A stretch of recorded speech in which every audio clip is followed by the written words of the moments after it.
नमस्कार, मी रोहित साळुंखे. तरुण भारत न्यूज बुलेटिनमध्ये आपल्या सर्वांचे स्वागत. आता पाहूया ठळक घडामोडी. शेतकऱ्यांच्या सुपीक जमिनीतून रिंग रोड करण्याचा घाट घालण्यात आला आहे. या रिंग रोडसाठी शेतकऱ्यांना नोटीस पाठवण्यात आल्या होत्या. त्यानुसार शेतकऱ्यांनी आतापर्यंत आपली हरकत नोंदवली आहे. उचगाव येथील शेतकऱ्यांनी सोमवारी राष्ट्रीय महामार्ग प्राधिकरणाच्या कार्यालयात उपस्थित राहून हरकती नोंदविल्या. कोणत्याही परिस्थितीत आम्ही जमीन देणार नाही, असे त्यांनी यावेळी सांगितले.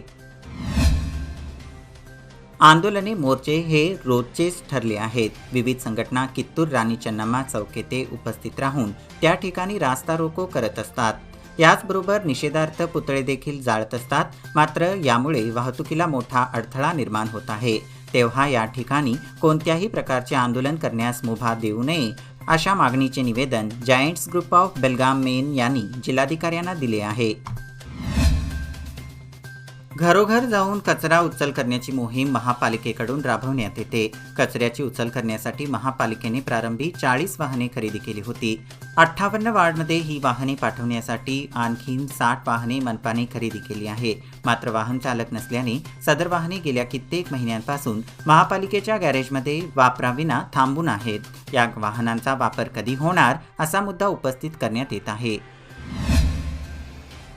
शहरवासियांच्या सुविधेसाठी महापालिकेकडून विविध योजना राबवल्या जातात. राणी चन्नम्मा चौकाचा परिसर रहदारीचा असल्याने या ठिकाणी पे अँड यूज स्वच्छतागृह उभारण्यात आले आहे. सदर स्वच्छतागृहाला टाळे ठोकण्यात आल्याने वापर पूर्णपणे बंद आहे. परिणामी नागरिकांची गैरसोय होत आहे. मतदानासाठी मतदान केंद्रावर येणाऱ्या नागरिकांना कोणत्याही अडचणी भासू नयेत, याची खबरदारी घेण्याची सूचना निवडणूक आयोगाने स्थानिक प्रशासनाला केली आहे. प्रत्येक मतदान केंद्रावर दिव्यांगांसाठी व्हीलचेअर आणि रॅम्पची सुविधा करण्याची सूचना करण्यात आली आहे. त्यामुळे महापालिकेने व्हीलचेअर उपलब्ध करण्याची तयारी हाती घेतली असून सदाशिवनगर गॅरेजमध्ये सर्व व्हीलचेअर तयार ठेवण्यात आले आहेत. उन्हाळा वाढू लागला आहे, त्यामुळे पाणी समस्या गंभीर बनत आहे. अनेक ठिकाणी नागरिकांना पाण्यासाठी भटकंती करावी लागत आहे. अशा परिस्थितीत पेयजल योजना आधार ठरली असती. मात्र या योजनेअंतर्गत उभारण्यात आलेले आरओ प्लांट बंद अवस्थेत आहेत. त्यामुळे शासनाच्या लाखो रुपयांचा चुराडा झाला आहे. शिवाय नागरिकांना पाण्यापासून दूर राहावे लागले आहे. वाढत्या उन्हामुळे आरओ प्लांटची प्रकर्षाने गरज भासू लागली आहे.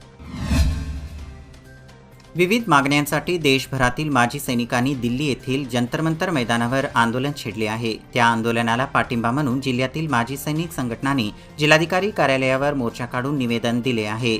आमच्या मागण्या मान्य करा, आमच्या वेतनांमध्ये असलेली तफावत दूर करा, अशी मागणी केली आहे.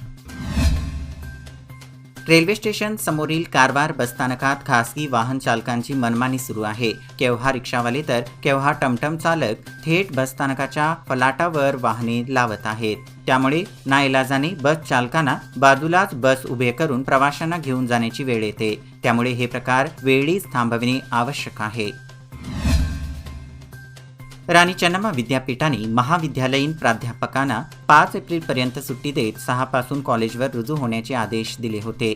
एकीकडे पदवी परीक्षा सुरू असताना कॉलेजवर रुजू होणे कितपत योग्य आहे, या आशयाची बातमी तरुण भारतने प्रसिद्ध केली होती. याची दखल घेत आरसीयूने 30 एप्रिलपर्यंत सुट्टीचा कालावधी वाढविला आहे. गोकाक तालुक्यातील अंकलगी आडवीसिद्धेश्वर मठाचे श्री गुरुसिद्ध स्वामीजी यांचे आज सोमवारी दिनांक 3 रोजी पहाटे 4 वाजता वयाच्या 78व्या वर्षी निधन झाले. आज सायंकाळी 4 वाजता त्यांच्या पार्थिवावर अंतिम संस्कार करण्यात आले. भक्तांना त्यांच्या अंतिम दर्शनासाठी श्रीमठात सोय करण्यात आली होती. सकाळपासूनच भाविक मोठ्या संख्येने उपस्थित राहत होते. अष्टविनायक नगर येळ्ळूर रोड वडगाव येथील अष्टविनायक गणपती मंदिराचा चौकटीची मिरवणूक दिनांक 4 एप्रिल रोजी दुपारी 3 वाजता वडगाव ग्रामदेवता श्री मंगाई मंदिर येथून सुरुवात होणार असून व अष्टविनायक नगर येळ्ळूर रोड येथे मिरवणुकीची सांगता होईल. तसेच बुधवार दिनांक 4 एप्रिल रोजी चौकट पूजनाचा कार्यक्रम आयोजित केलेला आहे. तरी सर्व भक्तांनी सोहळ्याचा लाभ घ्यावा, असे आवाहन करण्यात आले आहे. कोगनोळी येथील तपासणी नाक्यावर पुन्हा 1.5 लाखांचे कपडे जप्त करण्यात आले. निपाणी ग्रामीण पोलीस तसेच चेक नाक्यावरील अधिकाऱ्यांनी ही कारवाई रविवारी मध्यरात्री 1:30 वाजता केली. 2 दिवसांपूर्वी 1.90 लाखांचे कपडे जप्त करण्यात आले होते. कोगनोळी चेक नाक्यावर बेळगावच्या दिशेने चाललेली कार क्रमांक 22Z2662 या कारची अधिक तपासणी केली. त्यावेळी सदर कारमध्ये जीन पॅन्ट 116, शर्ट 211 असा एकूण 1.5 लाखांचा ऐवज जप्त करण्यात आली. यावेळी निपाणी ग्रामीणचे उपनिरीक्षक रमेश पवार तसेच चेक नाक्याच्या अधिकाऱ्यांनी ही कारवाई केली. निपाणी समाधी मठानजीक बेकायदा दारू विक्री होत असल्याची माहिती बसवेश्वर चौक पोलीस स्थानकाला मिळाली. त्यानुसार CPI SC पाटील बसवेश्वर चौक पोलीस स्थानकाचे उपनिरीक्षक आनंदा कॅरीकट्टी तसेच त्यांच्या सहकार्याने मिळून ही कारवाई केली. संशयित आरोपी अमर शिवगोंडा नेसरे असे त्याचे नाव आहे. त्याच्याकडून एकूण 4,862 रुपयांची 14.5 लिटर दारू जप्त करण्यात आली. निपाणी सर्कलमध्ये बेकायदा दारू पकडण्याचा पोलिसांनी धूमधडाका चालू केला आहे. त्यामुळे बेकायदा दारू विक्री करणाऱ्यांचे धाबे दणाणले आहेत.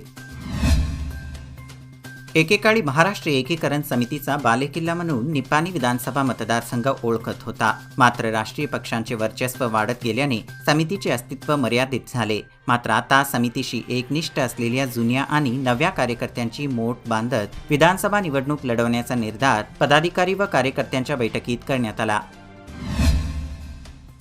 माणकापूरवर ढोणेवाडी येथील पॉवरलूम असोसिएशन यांच्या वतीने सदलगा हेस्कॉम विभागास विविध मागण्यांचे निवेदन देण्यात आले.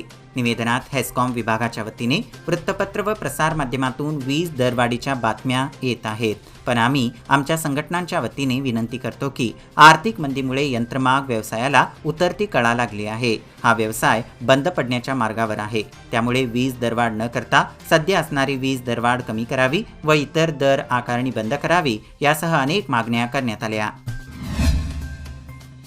हिरण्यकेशी नदीपात्रात चित्री जलाशयाने पाणी सोडले आहे. पण नदीकाठ भागातील महाराष्ट्र व कर्नाटकातील शेतकरी मोठ्या प्रमाणात पाण्याचा उपसा करीत असल्यामुळे पात्रातील पाणी पातळीत लक्षणीय घट झाली आहे. ऐन उन्हाळी हंगामात नदीपात्रातील पाण्याचे प्रमाण घटल्यामुळे शहरवासियांतून नाराजी व्यक्त केली जात आहे. याचबरोबर आजचे बातमीपत्र इथेच संपले. अधिक माहिती आणि ताज्या घडामोडींसाठी पाहत रहा तरुण भारत न्यूज चॅनल. तसेच आमचे चॅनल लाईक करा, शेअर करा आणि सबस्क्राईब करा. आणि विश्वासार्ह बातम्यांसाठी दररोज सकाळी वाचा दैनिक तरुण भारत. धन्यवाद. शुभरात्री.